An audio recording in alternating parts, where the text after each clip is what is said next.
கிறிஸ்துவுக்குள் பிரியமானவர்களே, உங்கள் யாவருக்கும் மீட்பெரும் இரட்சகருமாகிய இயேசு கிறிஸ்துவின் இனிதான நாமத்தினாலே உங்கள் அனைவருக்கும் என் அன்பின் வாழ்த்துக்களை தெரிவித்துக் கொள்கிறேன். அருமையான இந்த காலை பொழுதிலே சமயத்திற்கேற்ற வார்த்தை என்கிற இந்த நிகழ்ச்சியில் கர்த்தருடைய வார்த்தைகளை பகிர்ந்து கொள்வதில் சந்தோஷப்படுகிறேன். இந்த நாள் உங்களுக்கு ஆசீர்வாதமாக இருக்கும்படி மனதார வாழ்த்துகிறேன். கர்த்தர் மகிமைப்படுவாராக. இந்த நாளிலும் கூட உங்களுக்காக ஒரு வேத வசனத்தை வாசித்து உங்களுக்காக நான் ஜெபிக்க விரும்புகிறேன். எடுத்துக்கொள்ளுங்கள்.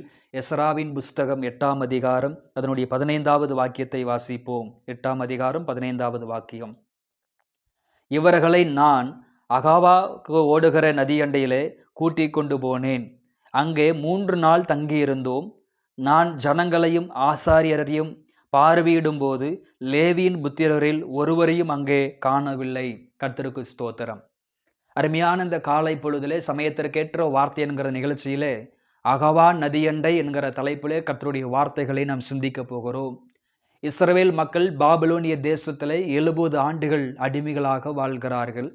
அப்படி அடிமைகளாய் வாழ்கிற ஜனங்களை கர்த்தர் 3 கட்டங்களாக வெளியே கொண்டு வருகிறார். நெகேமியாவுடைய தலைமையில், எஸ்ராவின் தலைமையில் இப்படி கொண்டு வருகிறார். அப்படி எஸ்ராவின் தலைமையிலே ஜனங்களை வெளியே கொண்டு வருகிறார். ஆலயம் கட்டப்படுவதற்குண்டான காரியங்கள் நடைபெறுகிறது. அதனுடைய ஸ்தோத்திரம் சில காரியங்கள் புதுப்பிக்கிற காரியங்கள் நடைபெறுகிறது. அப்போ ராஜா கட்டளை கொடுத்து அனுப்புகிறார், கடிதம் கொடுத்து அனுப்புகிறார், பல நிகழ்வுகள் எல்லாம் நடைபெறுகிறது. இப்போ எஸ்ராவின் தலைமையில் ஒரு பெரும் கூட்டம் எருசலேமுக்கு புறப்படுகிறது. அப்படி எருசலேமுக்கு புறப்படுவதற்கு முன்பதாக அகவா என்கிற ஒரு நதி, அகவாவுக்கு போகிற ஒரு நதி அண்டையிலே இவர்கள் 3 நாள் உபவாசித்து ஜெபிக்கிறார்கள். அதாவது எருசலேமுக்கு போவதற்கு முன்பதாக, ஆலயத்திற்குரிய காரியத்தில் புதுப்பிக்கிற காரியத்தில் ஈடுபாடு செலுத்துவதற்கு முன்பதாக அகவா நதி அண்டையிலே 3 நாள் உபவாசம் ஜெபத்தை ஏறெடுக்கிறார்கள். 8ஆம் அதிகாரம் 21 பாருங்கள். அப்பொழுது நாங்கள் எங்கள் தேவனுக்கு முன்பாக எங்களை தாழ்த்துகிறதற்கும் எங்களுக்காகவும் எங்கள் பிள்ளைகளுக்காகவும் எங்கள் சகல பொருள்களுக்காகவும் செவ்வையான வழியை தேடுகிறதற்கும் நான் அங்கே அந்த அகவா நதி அண்டையிலே உபவாசத்தை கூறினேன். கர்த்தருக்கு ஸ்தோத்திரம். அப்போ இந்த அகவா நதி அண்டையிலே எஸ்ராவின் தலைமையிலே 3 நாட்கள் உபவாசம் எடுத்து ஜெபிக்கிறார்கள். 3 நாட்கள் எருசலேமுக்கு புறப்படுவதற்கு முன்பதாக அகவா நதி அண்டையிலே 3 நாட்கள் உபவாசம் எடுத்து ஜெபிக்கிறார்கள். எந்தெந்த காரியங்களுக்காக பாருங்கள். முதலாவது தாழ்த்துவதற்காக, தேவ சமூகத்திலே தாழ்த்துவதற்காக. நாமெல்லாம் கடனுக்காக, வியாதிகளுக்காக, பலகீனங்களுக்காக, வீட்டை கட்டுவதற்காக, திருமண காரியங்களுக்காக உபவாசம் எடுத்து ஜெபிப்போம். எஸ்ராவின் காலத்தில் தங்கள் சிந்தைகளை, தங்கள் இருதயத்தை, தங்கள் ஆவியை, தங்கள் ஆத்மாவை, தங்கள் சரீரத்தை, தங்கள் வாழ்க்கையை கர்த்தருக்கு முன்பதாக தாழ்மைப்படுத்துவதற்காக, தாழ்த்துவதற்காக உபவாசிக்கிறார்கள். இரண்டாவது, எங்களுக்காகவும் எங்கள் பிள்ளைகளுக்காகவும். இரண்டாவது, அவர்களுடைய பாதுகாப்பு சார்ந்த காரியங்களுக்காக உபவாசித்து ஜெபிக்கிறார்கள். மூன்றாவது, சகல பொருள்களுக்காகவும் அவர்கள் கொண்டு செல்ல போகிற எருசலேமுக்கும், அதாவது ஆலயத்தினுடைய கட்டுமான பணிகளுக்காக கொண்டு செல்லுகிற சகல பொருள்களுடைய பாதுகாப்புக்காக ஜெபம் பண்றாங்க. ஏன்னா போகின்ற வழிகளிலே நிறைய அசாம்பவிதங்கள் நடப்பதற்கு வாய்ப்புகள் உண்டு. பொண்ணு, வெள்ளி, இப்படி பல உடைமைகள் எடுத்துக்கொண்டு போகும் பொழுது ஸ்தோத்திரம் பாதி வழியிலே ஆபத்துகள் வருவதற்கு வாய்ப்புகள் உண்டு. அப்போ முதலாவது தங்களை தாழ்த்துவதற்காகவும், அவர்களுக்காகவும், அவங்க பிள்ளைகளுக்காகவும். மூன்றாவது, கொண்டு செல்லுகிற சகல பொருள்களுக்காகவும் உபவாசம் எடுக்கிறார்கள். நான்காவது, செவ்வையான வழியை தேடுகிறதற்காக உபவாசம் எடுத்து ஜெபிக்கிறார்கள். சரியான பாதை, கர்த்தருடைய நடத்துதல் உண்டாகும்படி, கர்த்தர் சரியான வழியிலே நடத்தும்படியாக ஜெபிக்கிறார்கள்.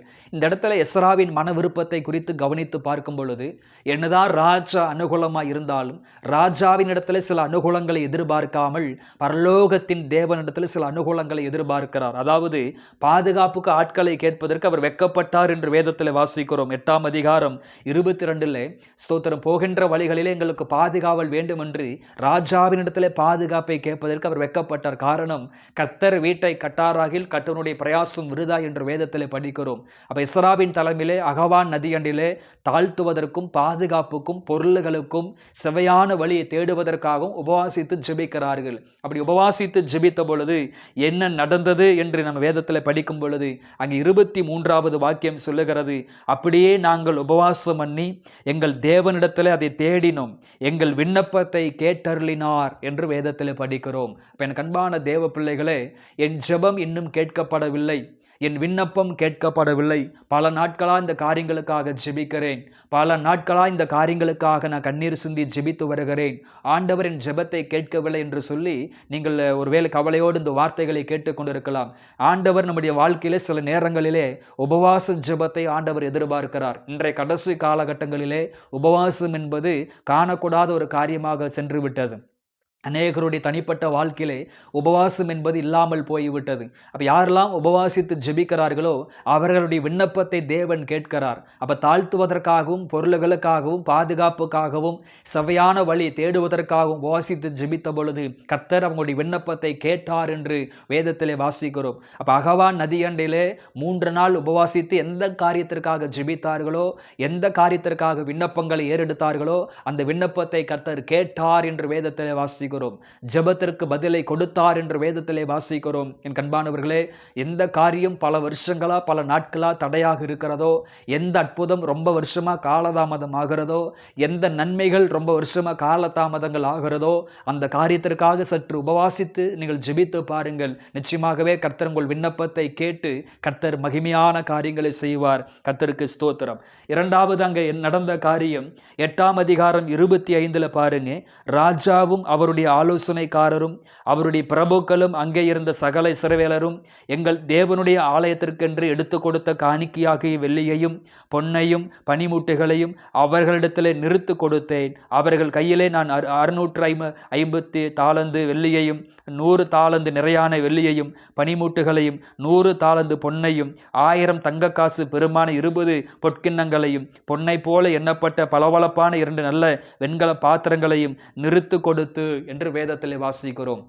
அப்போ இரண்டாவது, இவங்க 3 நாட்கள் உபவாசித்து ஜெபித்த பொழுது இவர்களுடைய கரத்திலே எருசலேமின் ஆலயத்திற்குரிய பொருள்கள், தங்கம், வெள்ளி, பொன்னு, பனிமூட்டுகள், சகலவிதமான பொருள்களும் ஸ்தோத்திரம் ஒன்று கூட ஏமாற்றப்படாமல், ஒன்று கூட நிராகரிக்கப்படாமல் எஸ்ராவின் கரத்திலே அவங்க டீமில் ஸ்தோத்திரம் நிறுத்தி கொடுக்கப்பட்டது.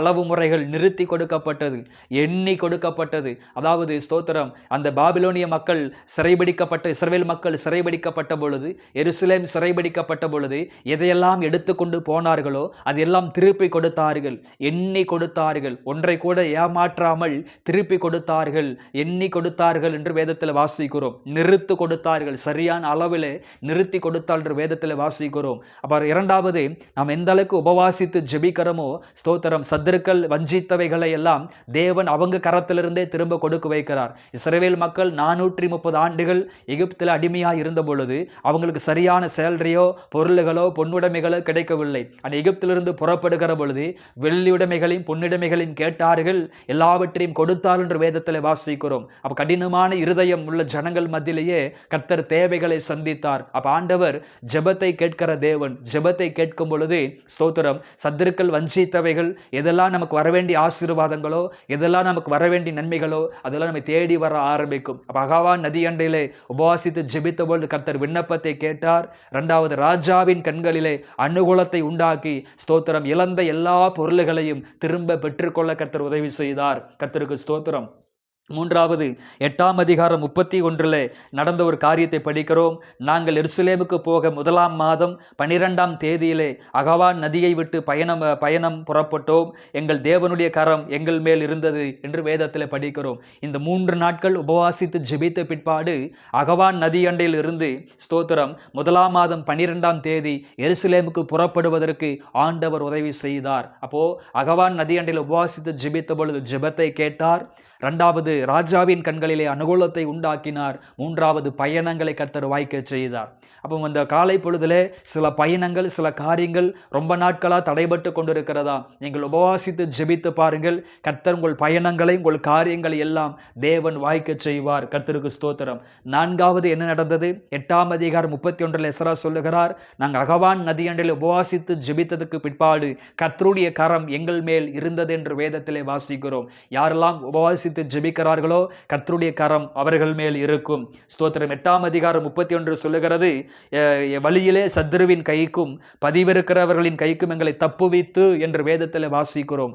அகவான் நதியண்டையிலே உபவாசித்து ஜெபித்ததனாலே போகின்ற வழிகளிலே அவ்வளவு தங்கம் வெள்ளி பொண்ணு இதெல்லாம் எடுத்துட்டு போனாலும் கூட எல்லா சத்துருவின் கைகளுக்கும் ஆண்டவர் அவர்களை தப்புவித்தார் என்று வேதத்திலே வாசிக்கிறோம். உபவாச ஜெபம் நம்முடைய ஜெபத்தை கேட்க பண்ணும். உபவாசம் அனுகூலத்தை உண்டாக்கும். உபவாசம் பயணங்களை வாய்க்க பண்ணும். உபவாசம் தேவ கருத்தை செயல்பட வைக்கும். உபவாசம் சத்துருவின் கண்ணிகளுக்கு நம்மை தப்பு வைக்கும். தொடர்ந்து உபவாசித்து ஜெபம் பண்ணுங்க. கிருபை உங்களோடு கூட இருப்பதாக. ஜெபிப்போம். அன்பின் பரலோக பிதாவே, ஆசீர்வாதமான இந்த காலை பொழுதற்காக உமக்கு நன்றி. எஸ்ராவின் காலத்திலே அகவான் நதியண்டையில் உபவாசித்து ஜெபித்த பொழுது ஆண்டவரே விண்ணப்பத்தை கேட்டீர், அனுகூலத்தை உண்டாக்கினீர், கரம் கூட இருந்தது, சத்துருவின் கைகளுக்கு தேவன் தப்புவித்தீர் என்று வேதத்திலே வாசிக்கிறோம். இந்த வார்த்தைகளை கேட்டுக்கொண்டிருக்கிற ஒவ்வொரு பிள்ளைகளுக்கும் உபவாசித்து ஜெபிக்க கர்த்தர் கிருபைதாரும், தடைகளை மாற்றி போடும், விண்ணப்பங்களை கேட்டருளும், இழந்த எல்லா ஆசீர்வாதங்களை திரும்ப தாரும் ஆண்டவரே.